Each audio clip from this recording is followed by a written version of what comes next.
예, 감사합니다. 제가 2년 전쯤에 여기 이렇게 와서 말씀을 전했던 것 같습니다. 기억하시죠? 예, 말씀은 기억 못해도 우리가 찬양한 것은 아마 기억하실 것 같습니다. 제가 이렇게 와서 아주 마음이 뿌듯한 게 있습니다. 그때보다 많아졌다는 것, 앉아 계시는 분들이 훨씬 많으시다는 것에 대해서 참 가슴이 뿌듯합니다. 부흥됐다는 증거잖아요. 그러니까 사람만 많아진 것이 아니고 분위기가 많이 따뜻해졌다는 거예요. 먼저보다. 이거 제 개인적인 판단입니다. 그러니까 절대적인 것은 아니니까. 그럼 그때는 차가웠다는 얘기야? 이렇게 생각하지 마시고.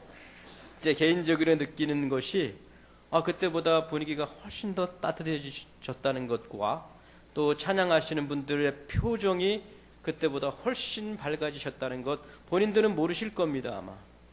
그리고 또 기도하는 분의 기도의 내용이 달라졌다는 것 제가 오늘 들으면서 내용이 달라졌구나 하는 것을 제가 알았습니다. 제가 아는 겁니다. 여러분들 같이 동의하시지 않으셔도 됩니다.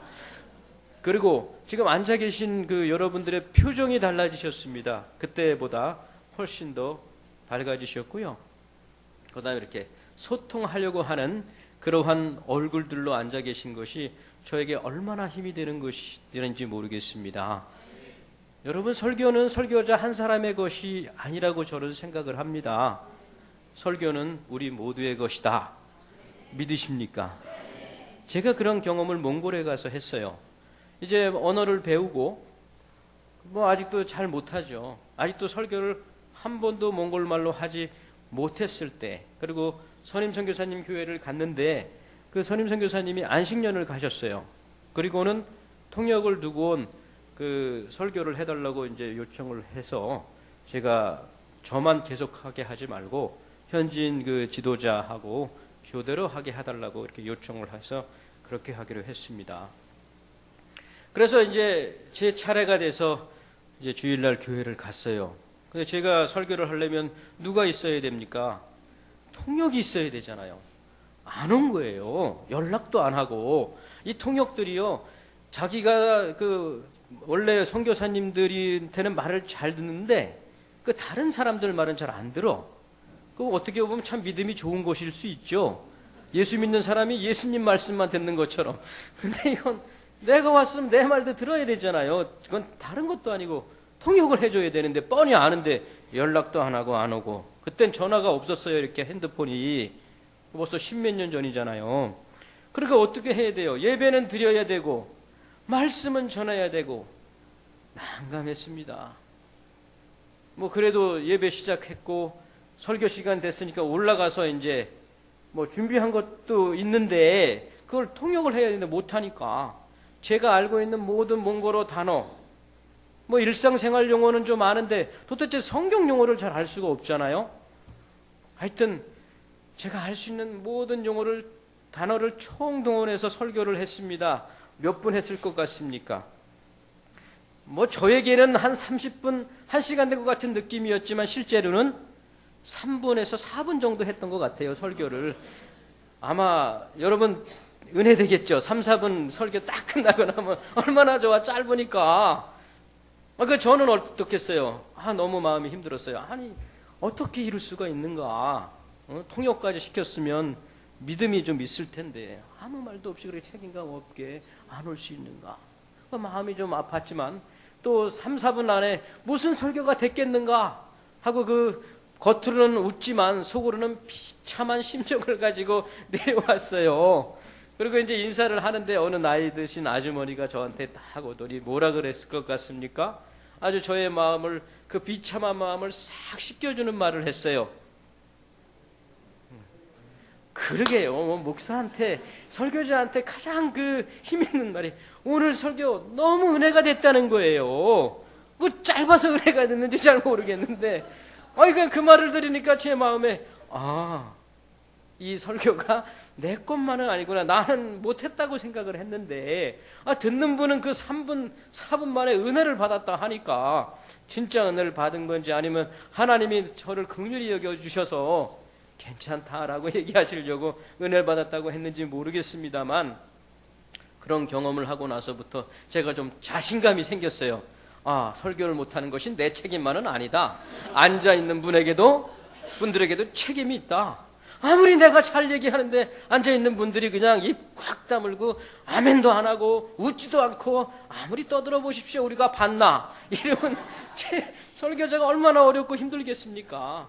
성령이 강력하게 역사하셔서 입을 열어주고 표정을 풀어주면 모를까? 근데 오늘 보니까 이미 여러분들 표정이 뭐든지 말씀을 하십시오. 그러면 아멘 하겠습니다라고 하는 표정으로 앉아 계신 것이 저에게 위로가 됩니다. 얼마나 감사한지 모르겠습니다. 맨날 이랬으면 좋겠습니다. 뭐 제가 이렇게 그 설교에 대해서 조금 전에 얘기했던 것처럼 여러 가지 그 선교지에서는 어려운 일들이 생깁니다. 도대체 예상하지 못했던 일들이 생기잖아요. 그럼 내 마음이 어떻겠습니까? 주님이 저를 부르셨고, 몽골 사람들을 사랑해서 저를 그 몽골 땅에 보냈고, 또 교회를 세워야 하는데, 이 교회 세우는 게 쉬운 게 아니잖아요. 또 사람 세우는 거, 건물 짓는 게 차라리 세워. 돈만 있으면 건물은 짓잖아요. 근데 뭐가 어려워요? 사람 세우는 게 정말 어렵고 힘들어요. 저희 지금 가장 먼저 세운 침례교회가 있어요. 그 덴진미안가라고 하는 곳에 그 교회가 그 처음에 가신 선교사님이 세운 교회인데, 이제 그 처음에 세운 여자 독신 선교사님이 그 종교 행위를 했다, 비자 외의 목적을 했다라고 해서 4년 전쯤에 추방을 당하셨어요. 5년 동안 못 들어와요, 몽골에. 그래서 이제 그 교회를 제가 이제 맡아서 하는데, 거기에 지도자가 한 17년 전부터 알고 지내던 지도자였어요. 그래서 제가 가서 주례도 했고요. 결혼도 해서 주례도 하고, 지금 아이들이 15살, 13살인가 그러니까 오래전부터 하는데, 이분이 그 지도자로 섰으면 한 교회를 잘 섬겨야 되는데, 한 몇 달 잘 하다가는 갑자기 사라져. 얘기도 안 하고요. 그리고 한 2, 3주 있다가 또 나타나. 그럼 어떻게 해야 돼요? 한국 같으면 당장 간두라 해야 되잖아요. 근데 그나마 그런 사람도 없는 거야, 다른데. 하나님이 불렀다고 믿고 계속해서 어떻게 해야 돼요? 또 하라고, 자기 못한다고, 그러고, 왜 없어지느냐면, 이거 한잔 하려고. 어떻게 하면 좋아요? 그 막막함을 어찌 말로 다 표현할 수 있겠습니까? 뭐 그런 것들, 또 우리가 뭐 농장을 했는데, 저는 이렇게 한국 분에게 먼저 복음을 전하고, 그분하고 말씀을 나누고 성경 공부를 하고 해서 그분이 죄인임을 고백하고, 그래서 죄인임을 고백했으니까 그 죄에서 구원해 줄 예수 그리스도가 필요하잖아요. 그래서 예수님을 구세주로 영접하고, 그래서 계속 말씀을 나누어서 이제 믿음이 성장하고, 그래서 그분과 함께, 그분 아내가 몽골 분이걸랑 외국 그 몽골 여인이니까 그 여인의 이름으로 회사를 내고 그 이름으로 땅을 얻었어요. 9,000평을. 그죠? 9,000평이면 크잖아요. 여기 농사 짓는 분 중에 9,000평 되시는 분 별로 안 계시죠? 네, 제가 압니다. 한국에도 9,000평이면 크다는 걸. 근데 저는 몽골의 9,000평의 땅에, 물론 제 이름은 아니지만 농사를 짓고 있습니다. 그 안에 비닐하우스 40m짜리 2동 짓고, 물론 함께하는 집사님은 더 많아요. 근데 그분과 함께 하는 거니까 쉽겠습니까? 어렵겠습니까? 어렵죠. 그죠? 둘이 함께 하는 게 생각보다 쉽지 않더라고요. 좋을 때도 있고, 힘날 때도 있지만, 이게 관계가 이렇게 틀어지니까 정말 어렵고 힘들고, 다 관두고 그냥 한국에 가야지. 여기서 더 이상 못 해먹겠다. 마음도 어렵고, 그러니까 몸도 아프고, 뭐 어떻게 할 수가 없는 그 환경까지 다다르게 되잖아요. 그러니까 맨날 한국만 생각해. 한국 가서 뭐 하지? 여기서 어떻게 해야 되나? 뭐 이런 생각을 하는데, 한국으로 올 수가 있어요, 없어요? 왜요? 뭐 올 수 있잖아. 비행기 타고 오면 되는데. 근데 못 오는 이유가 뭐예요? 하나님이 이제 됐다, 가라, 이래야만 올 수 있는데 그 얘기를 안 하시잖아요. 그러니까 내 맘대로 올 수도 없고 암담하더라고요. 그런데 오늘 읽었던 빌립보서 1장 6절에 있는 말씀이 저에게 힘이 되고 위로가 되었어요. 하나님이 보내서 갔는데 1장 6절에 보면 너희 안에서 착한 일을 시작하신 이가, 분명히 주님이 착한 일을 시작하셨잖아요. 그동안에 하나님이 몽골 백성들을 사랑하신다고 하는 것들을 보여주셨기 때문에 그들이 하나님의 사랑을 알든 모르든 그들에게 가서 하나님이 여러분들을 사랑하신답니다. 뭐 이 이야기를 해야 되고 보여야 되고 가르쳐야 되는 일들을 해가고 있는데 도대체 열매도 안 보이고 힘들고 어렵고 뭐 이러니까 간두고 싶고 이랬을 때 그 뒤에 말씀이 은혜가 되는 거예요. 그리스도 예수의 날까지 이르실 줄을 우리는 확신하노라. 아멘. 안 되는 것처럼 보이니까 힘든 거잖아요. 그죠? 그런데 하나님께서 어떻게 한다? 마지막 그리스도의 날까지 시작하신 것을 끝까지 이루신다는 거잖아요. 내가 이루는 게 아니야. 내가 이룰 것 같으면 끝내고 와야죠. 못 이루니까. 그런데 하나님께서 이루실 줄로 확신한다라고 하는 그 말씀이 저희가 위로가 됐어요. 정말 그러면 내가 여기서 포기하고 나갈 게 아니고 다시 이루시는 그 하나님에게 나아가서 기도해야지, 의지해야지, 뭐 이런 마음을 가지고 아내와 또 그때 저희 단기 선교사로 온 한 부부와 매일 일을 마치면 저녁 때 집으로 오기 전에 모여서 찬송가 부르고 함께 기도했어요. 하나님, 이 어려운 상황에서 우리가 나올 수 있도록 은혜를 주시고 저 이렇게 맞지 않는 것들을 예수의 이름으로 맞게 해주시고 하나 되어야 되는데, 그리고 이 주님이 이루신다고 한 그 말씀을 믿사오니 주님 이루어 주십시오 라고 기도를 매일 했습니다. 뭐 기도하면 바로 그냥 그분이 확 변해서 돌아오나요? 그랬으면 얼마나 좋아. 근데 안 돌아오네요. 몇 달을 그렇게 기도하고 했더니 그분이 어느 날 저한테 와서 이래, 목사님 저 다른 교회 가겠습니다. 기도했으면 왜 다른 교회 간다잖아요. 그래서 제가 내가 싫대서 간다는데 잡으면 안 가겠습니까? 그러면 가시고 싶다는 거 어떻게 하겠습니까? 그럼 가셔도 좋습니다. 그러면서 제가 말도 안 되는 얘기를 하나 했어요. 다른 교회 가셔도 좋은데 일주일에 저와 한 번 만나서 옛날처럼 성경 공부를 매주 한 번만 한 게 아니고 몇 번씩 했어요. 일주일에 한 3일씩 하고도 그랬었거든요. 좋을 때는. 그래서 3일은 아니더라도 일주일에 한 번 만나서 성경 공부를 다시 시작하시죠. 이게 말이 됩니까? 다른 교회 갔는데 먼저 있던 교회 목사하고 성경 공부할 수 있어요, 없어요? 안 되잖아요. 말도 안 되는 얘기를 제가 이렇게 딱 했더니 그분도 딱 들으시더니 그럼 그렇게 하겠습니다 하고 말도 안 되는 대답을 하시는 거예요. 그러고 이제 가시나 보다 이런 생각을 하고 있었는데 내 속에는 어떤 마음, 가면 안 된다는 마음이 있는 거잖아요. 어디를 가요? 응? 어떻게 우리가 만났는데, 어떻게 같이 예수 믿고 어떻게 지금까지 티격태격 해가면서 그 땅에다가 농사를 짓고 또 하나님의 교회를 세우려고 애를 쓰는데 어떻게 가? 근데 그 다음에 이제 만나기로 한 날짜, 그날 이제 우리가 그냥 날짜만 정했고 시간을 안 정했어요. 그냥 우리는 아침 되면 그 농장을 간다라고 생각하니까 이제 그분은 아침에 일찌감치 가셔서 저를 기다렸고, 저는 그날 무슨 일이 생겨서 늦게 가게 됐어요. 한편은 내가 만나는 게 부담스러워서 일부러 민기적거리고 일을 만들었는지도 모르죠. 그런데 전화가 왔어. 목사님 왜 안 오세요? 아니 갈라 해요. 좀 늦었어요. 그랬더니 그분은 기다린 거예요. 저를요. 그분도 힘들고 저만 힘들지 않잖아요. 그죠? 관계가 이렇게 안 좋으면 다 힘들죠.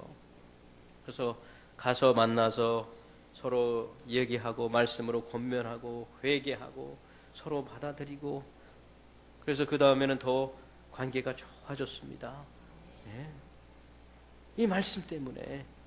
그전에도 몇 번 제가 이렇게 권면하고 그러면 또 그분도 받아들이고 앞으로 잘합시다 그래놓고 똑같아 맨날. 근데 이 말씀을 통해서 우리가 권면하고 그랬더니 그 서로가 받아들이고 이해하고 울고 안고, 다 큰 남자들이 울고 그랬습니다. 하여튼 그래서 감사하잖아요. 그래서 지금은 좋습니다. 이렇게 아주 입에 혀같이 서로가 이렇게 말씀을 드리면 그분이 아주 잘 같이 순종을 하고, 그래서 우리가 지난 11월 9일 날 그 한인교회 창립 예배를 드릴 수 있었지 않았나라고 고백을 하게 됩니다. 그러면서 또 제가 이 빌립보서를 그때 이렇게 요 말씀을 은혜만 받고 요거만 끝난 게 아니고, 그럼 빌립보서니까 사도 바울 선생님이 빌립보 교회에 쓴 편지잖아요. 그죠? 그럼 빌립보 교회가 어떤 교회였는지를 좀 알아야 할 필요가 있다고 생각을 합니다. 그러니까 빌립보 교회에 바울이 편지를 썼으니까, 그래서 빌립보 교회가 어떻게 세워졌는가, 어떻게 시작하셨는가라고 하는 것들을 좀 사도행전을 통해서 봤어요. 16장에 나오는데요. 바울이 그 2차 전도 여행을 이렇게 쭉 하면서 이제 아시아 지역을 거의 끝나고 이제 안쪽으로 다시 북쪽으로 가서 소아시아로 돌아가면서 복음을 전하려고 원래 본인은 생각했던 것 같습니다. 그래서 이제 마게도냐가 바라보이는 유럽의 그 접경이죠. 거기를 바라보이는 그 전 도시에 들어온가 해서 거기서 이제 돌아가려 했는데 밤에 잠을 자다가 꿈을 꾸었죠. 거기서 마게도냐에 있는 사람들이 이렇게 밤에 꿈에서 우리를 와서 도와라, 우리를 와서 도우라라고 하는 그 꿈을 꾸고, 아, 하나님께서 이 아시아가 아니고 소아시아가 아니고 그 마게도냐로 넘어가라고 말씀하시는가 보다 하고 그 말씀에 순종을 해서 마게도냐로 건너가게 됩니다. 그러니까 마게도냐라고 하면 우리나라면 도나 마찬가지예요. 그 거기 가서 첫 번째 성이 바로 이 빌립보 성이라고 하는 데가 있어요. 그 빌립보 성은 퇴역 장교들이 많이 사는 곳이었어요. 로마의 그 퇴역 장교들이 사는 그런 도시였기 때문에 유대인들이 그렇게 많지 않았던 모양입니다. 그래서 회당은 없었고 그 기도처가 있었던 것 같아요. 원래 유대인들이 모이면 회당을 꼭 짓고 하고, 또 바울 사도는 이 도시로 가면 그 회당에 가서 먼저 복음을 전하곤 했는데, 거기는 이제 회당이 없고 기도처만 있어서 기도처로 이제 가서 이제 안식을 첫날 주일날 기도처에 가서 기도하려고 갔더니 몇 여인들이 이렇게 기도하는 것들을 이제 볼 수 있었습니다. 근데 그 중에 거기서 한 여인이 있었는데 그 사람이 자주장사 루디아였어요. 그 루디아를 보니까 복음을 받아들일 마음이 있다는 것들을 보고 복음을 전하고, 그러니까 받아들이잖아요. 그랬더니 그 바로 예수를 믿은 그 루디아가 뭐라 그래요? 나를 정말로 예수 믿는 자로 생각하거든? 선생님들 어디 와서 자기 집에 와서 기도하십시오 라고 숙소를 해결해 주었어요. 그리고 이제 그 루디아 집에 가서 기도하면서 이제 매일 기도하러 왔다 갔다 하는데 꼭 시장을 지나갔어야 되는데 거기에서 누구를 만나게 됩니까? 점치는 여인을 만나게 돼요. 점을 잘 쳐서 이 점치는 것으로 그 주인에게 돈을 상당히 많이 벌어줬던 모양입니다.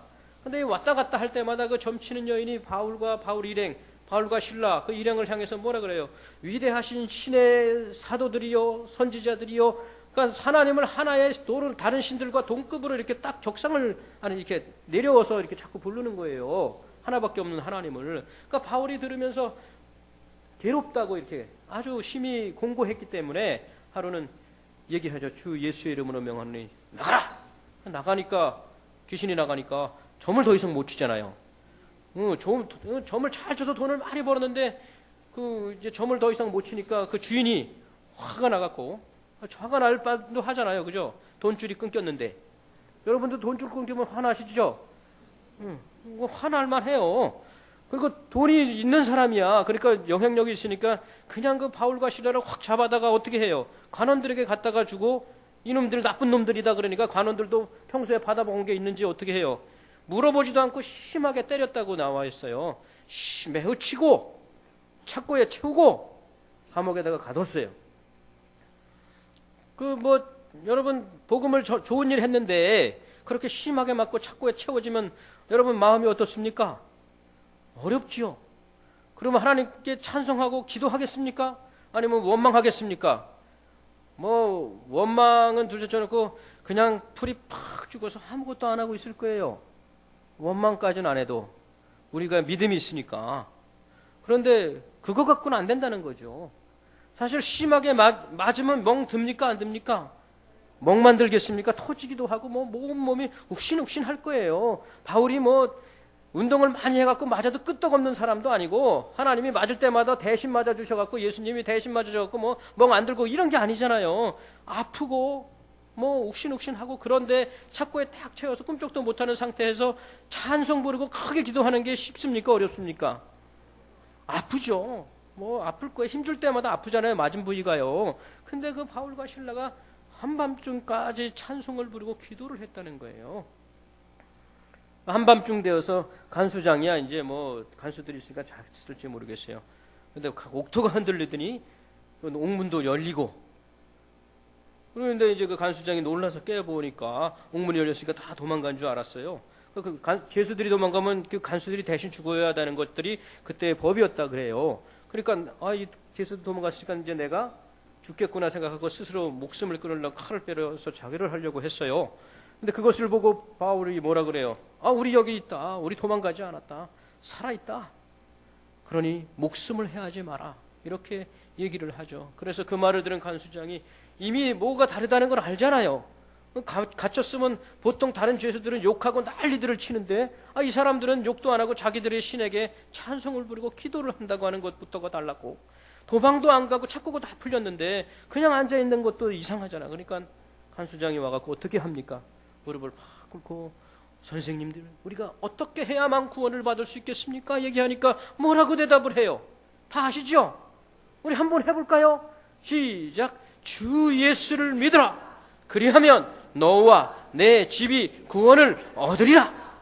아멘.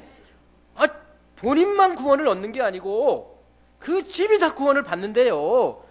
그 믿음이 있었던 거예요, 바울이요. 우리는 그 믿음이 있습니까? 나 믿었는데 아직도 몇 년 됐는데 우리 집은 하나도 안 믿어요? 믿음을 가져보세요.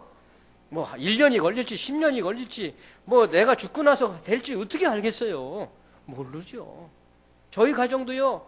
저희 할머니가 1년에 4번씩 굿했던 분이세요. 그러니까 점도 치고요. 사람들이 오면 점 봐줬어요. 근데 저희 삼형제가 있는데 삼형제가 먼저 교회를 다니기 시작해서 저희가 교회를 다니지 7년 지나니까 할머님이 그거 다 버리시더라고요.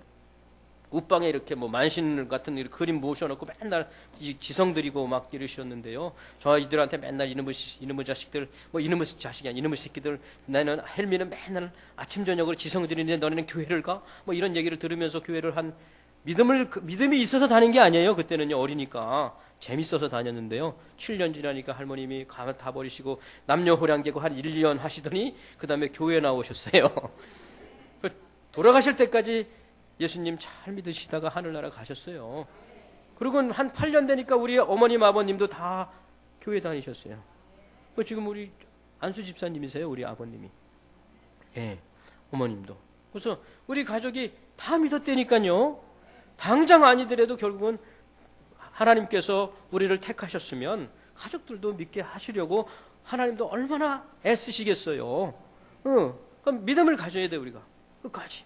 그래서 그 이야기를 듣고 간수장이 어떻게 해요? 바울과 실라를 다 데리고 가서 집에서 기름 발랐다고 되어 있는 게 그때 당시 그게 치료해 주는 것이었나 봐요. 씻기고 기름 바르고 그 다음날 아침이 되니까 관원들이 뭐라 해요? 그 사람들이 이제 됐다. 그냥 보내라. 아마 이제 죄가 없는 것들을 아는데 평소에 부자였고 아마 그러니까 뭐 이렇게 이득이 있었던 것 같아요. 그러니까 잡아서 한번 치고 그 다음날 놓아보내려고 했던 것 같아요. 관원들도. 근데 바울이 뜬금없는 얘기를 하죠. 뭐란 얘기해요? 내가 로마 시민인데 재판도 하지 않고 우리를 그렇게 치더니 이제는 그냥 가라 하느냐? 그들 보고 오라 해라. 그러니까 관원들한테 그 얘기를 했더니 놀라서 쫓아오지 않습니까? 그리고 잘못했다고. 왜냐하면 그때 당시 로마 시민권을 가진 사람들을 재판도 하지 않고 어떤 형벌을 가하면 법에 접촉이 되는 것이었어요. 큰일 나는 거죠. 그러면 이해가 안 되는 게 있잖아요. 분명히 바울 스스로가 내가 로마 시민이다 하고 하는 패를 늘 갖고 다니거든요. 그러면 그 패만 보여주면 때리다가도 멈춰야 되고 잘못했다 그래야 되고 때리기 전에 얘기하면 때릴 수 없었어요. 근데 바울이 어떻게 해요? 그냥 안 보여주고 그 매를 다 맞았어요. 바보 같죠? 신라도 그 옆에 같이 맞았잖아요. 바울과 신라 둘이. 신라도 알잖아. 바울이 로마 시민권을 가진 사람인 줄요. 그러면 얘기할 수, 이 사람 로마 시민권 가지고 로마 시민이다. 이 이야기만 하도 안 맞아도 되는데 왜 그 얘기를 안 했는지 모르겠어요. 그 다음에 예루살렘에 바울이 갔을 때는요. 사람들이 막 소동하니까 어떻게 해요? 이 로마의 천부장이 와서 바울을 잡아요. 그리고 잡으면 무조건 때리고 보는 거야. 그리고 이제 채찍질 하라 했더니 백부장에게 시켰더니 바울이 뭐라 그래요? 백부장한테 내가 로마 시민이다. 이렇게 딱 얘기했더니 깜짝 놀라서 천부장한테 얘기하니까 천부장도 깜짝 놀라서 뭐라 그래요? 나는 돈을 많이 주고 이거를 샀는데 그랬더니 바울이 옆에서 딱 뭐라 그래요? 나는 나면서부터 로마 시민이요. 이렇게 얘기를 했어요. 훨씬 더 누가 더 그 퀄리티가 세요? 바울이 세잖아요. 나면서부터 로마 시민인 사람이 세지.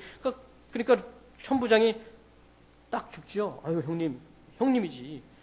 뭐 그러건 이제 그러면 충분히 그럴 수 있는 상황이었는데 바울이 이 빌립보 그 감옥에서는 빌립보에서는 전혀 자기가 로마 시민이라고 하는 것들을 얘기하지 않았다는 거예요. 왜 그랬을까요? 뭐 거기에 대해서 안 나옵니다. 그렇지만 추측을 해보면 바울이 빌립보로 왜 갔어요? 자기가 원래 가려고 했던 데가 아니잖아요. 밤에 꿈을 꾸고 갔다고. 그러면 아마 주님의 성령이 바울에게 언지를 주지 않았을까? 니 좀 맞아라. 뭐 그 정도까지는 모르겠는데 그걸 통해서 근데 그 바울이 그냥 맞고 간수장과 그 가족들이 구원을 다 받잖아요. 그죠? 그럼 간수장이 구원받으면 그 밑에 함께 일하는 간수들도 같이 교회를 가겠어요? 안 가겠어요? 뭐 아마 안 가면 안 좋을 걸 알고 다 쫓아갈 것 같아요.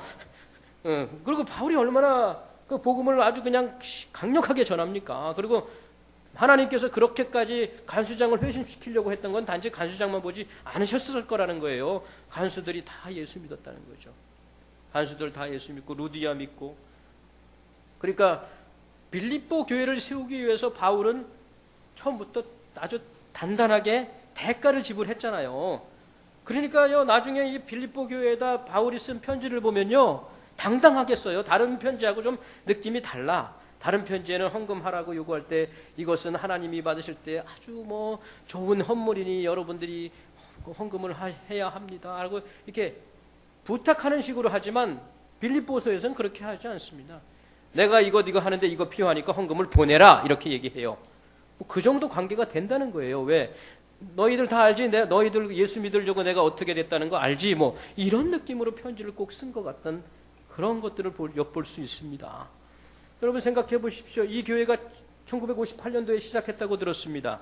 수많은 그 성도들과 목회자들의 희생이 있었을 줄로 안 봐도 우리가 생각할 수 있지 않습니까?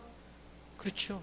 한 교회가 세워지기 위해서는요, 많은 애씀이 있어야 된다고 믿습니다. 아니 뭐 우리만 애썼습니까? 예수님이 우리를 구원하시고 교회를 세우기 위해서 죽으셨다 살아나셨잖아요. 그리고 그걸로 끝냈습니까? 성령님 보내주셨잖아요. 사람의 일이 아니죠. 성령에 의해서 그 사도들이 성령과 함께 교회를 세웠지 않았습니까? 그리고 그 성령에 따라서 믿음으로 산 수많은 믿음의 선조들이 있잖아요. 그냥 그들이 룰루랄라 하면서 주님이 함께 하시니까 나갑시다 뭐 이렇게만 나가지 않았다는 거예요.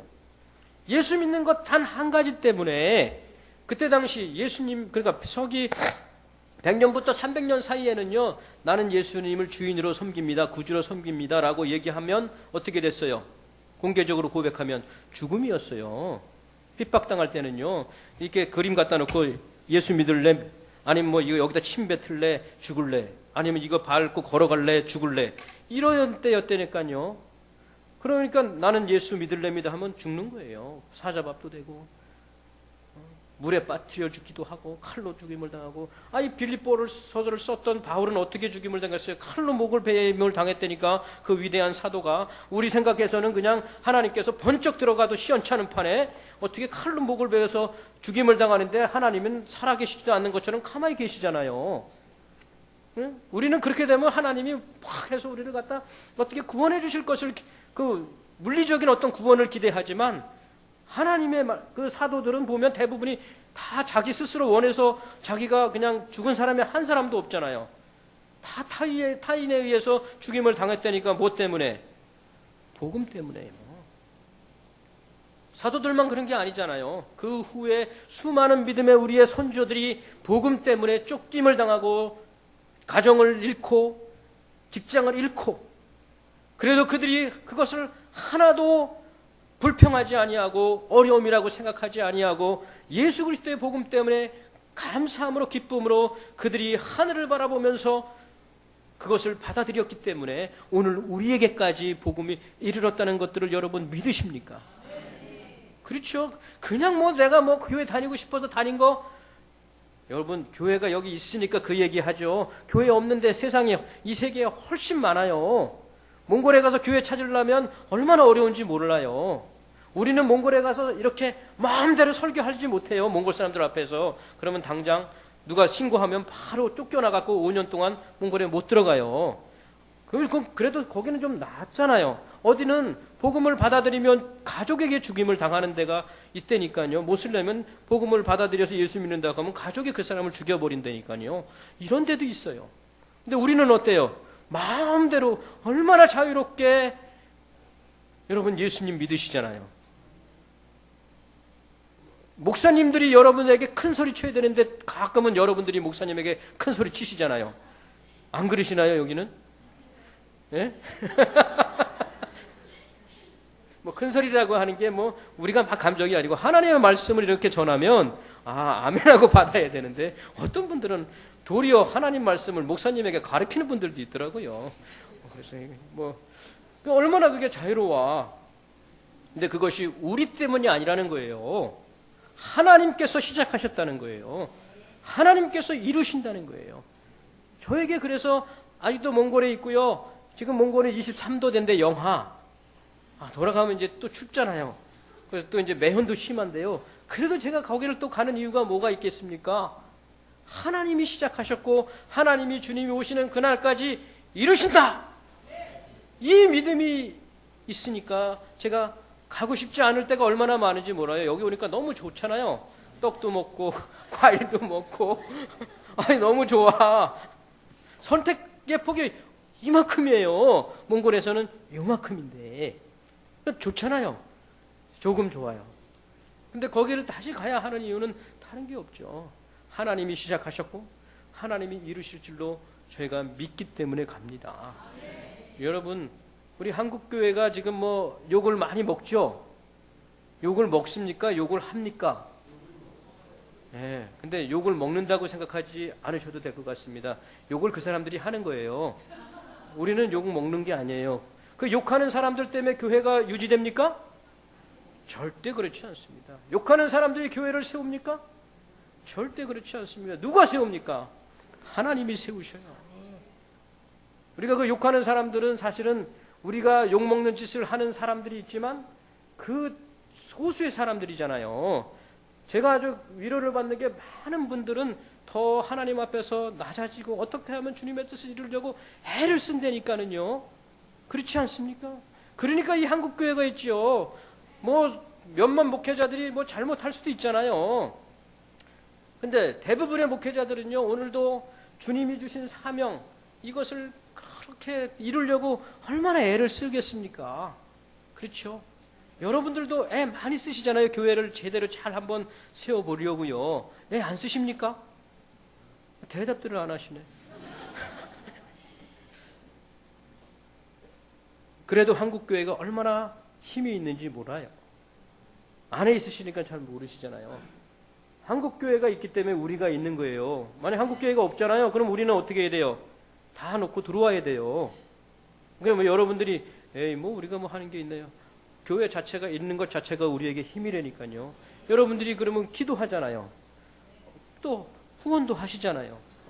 이런 것들이 모여서 저희들에게 힘이 되고 저희들이 뭐 내가 왔어요라고 얘기하지 않아요. 한국 교회에서 왔어요라고 얘기해요. 마지막 날에 우리가 하나님 앞에 갔을 때요. 여러분들이 모르는 자랑거리들이 있을 거예요.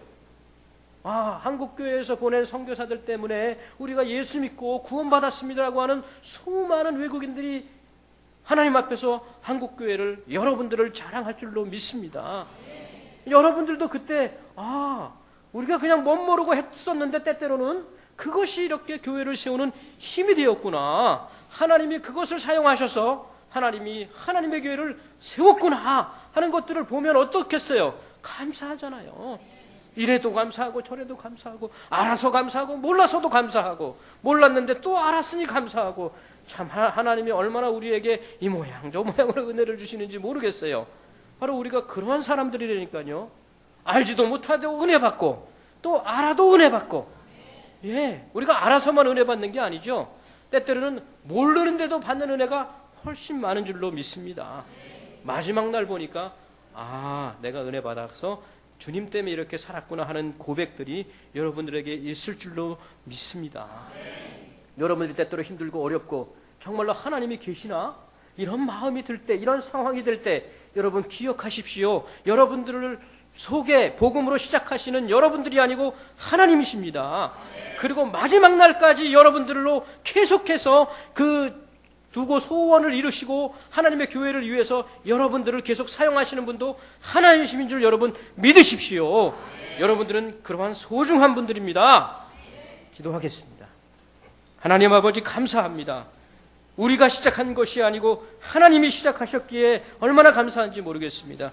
우리가 계속 가야 하는 것도 아니고 우리의 일도 아니고 우리가 끝내야 하는 일이 아닌 하나님께서 계속 해주시고 하나님께서 마지막 날까지 이루신 줄로 믿고 감사를 드립니다. 그것이 우리에게 얼마나 유한이 되는 줄로 모르겠습니다. 하나님, 우리가 그러한 믿음으로 계속 살 수 있도록 하여 주시고 그러한 것들을 볼 수 있도록 저희들의 눈을 열어주시옵소서. 감사합니다. 예수님 이름으로 기도하였습니다. 이 시간에도 하나님께서 우리 선교사님을 통해서 우리 가운데 귀한 소망의 말씀을 주신 줄 믿습니다. 이 시간에 들은 말씀을 기억하시고 우리 다 같이 일어나셔서 우리 결단 찬양하시고 축도함으로 모든 예배를 마치도록 하겠습니다.